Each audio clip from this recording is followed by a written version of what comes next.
नमस्कार। आरपी व्यास क्लासेस में आपका हार्दिक स्वागत है।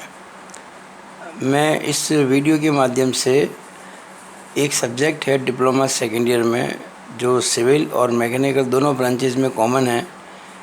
पूरा तो कॉमन नहीं है, 100% तो लगभग 75-20% पोर्शन कॉमन है।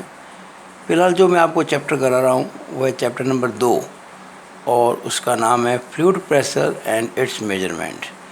ये दोनों ब्रांचेज में कॉमन सब्जेक्ट है। तो इसमें हम आज कुछ चर्चा करेंगे कि हम क्या क्या पढ़ सकते हैं।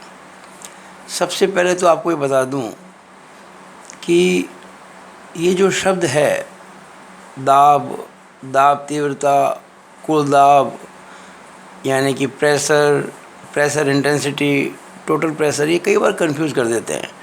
इनकी यूनिट के बारे में अक्सर मिस्टेक्स हो जाती हैं और न्यूमेरिकल सारे गलत हो जाते हैं।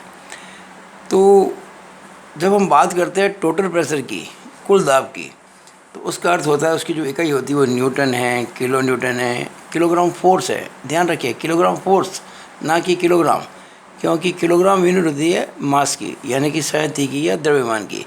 जब बात करते हैं अपन कुल दाब की, टोटल प्रेशर की, तो ये किलोग्राम फोर्स लिखा जाएगा। दूसरा इसमें पद आता है दाब अथवा दाब तीव्रता। हम जब कभी लिखेंगे ना दाब, तो उसको समझेंगे आप दाब तीव्रता, यानी कि प्रेशर कह दो या इंटेंसिटी ऑफ प्रेशर कह दो। इसकी यूनिट होती है किलो न्यूटन पर मीटर स्क्वायर, या न्यूटन पर mm स्क्वायर, या न्यूटन पर सेंटीमीटर स्क्वायर, या किलोग्राम फोर्स पर सेंटीमीटर स्क्वायर, या किलोग्राम फोर्स पर मीटर स्क्वायर। जो भी सवाल चल रहा है उसके हिसाब से अपन को यूनिट को कन्वर्ट करना पड़ेगा।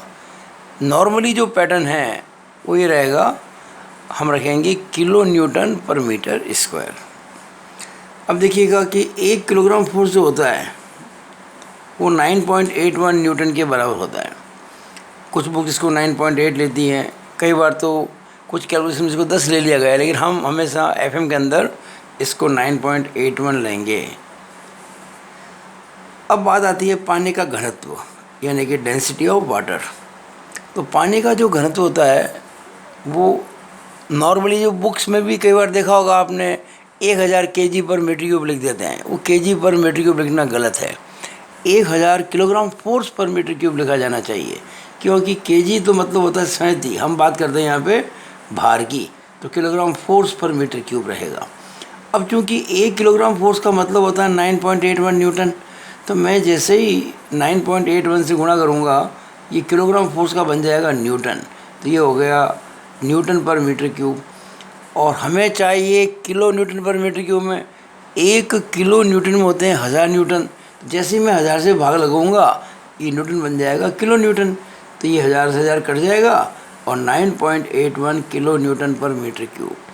तो आगे से इस पूरे चैप्टर में नहीं, बल्कि आगे जहाँ भी ज़रूरत पड़ेगी, हम जो पानी का घनत्व होगा वो 9.81 किलो न्यूटन पर मीटर क्यूब भी लिया करेंगे।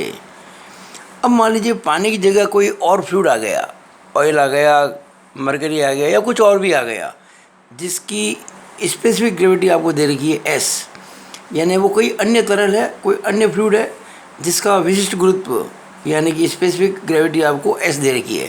तो उसका घनत्व कैसे निकालें? आप जानते ही हैं कि पानी के घनत्व को अगर हम गुणा कर दें स्पेसिफिक ग्रेविटी से, तो जिस तरल की या जिस फ्लूइड की बात चल रही है उसकी डेंसिटी प्राप्त हो जाएगी। यानी किसी भी फ्लूइड की डेंसिटी जिसकी स्पेसिफिक ग्रेविटी S है वो लिखी जाएगी W इंटू S, और W हमेशा 9.81 किलो न्यूटन पर मीटर क्यूब ही लिया जाएगा। It is all over about this video. Thank you.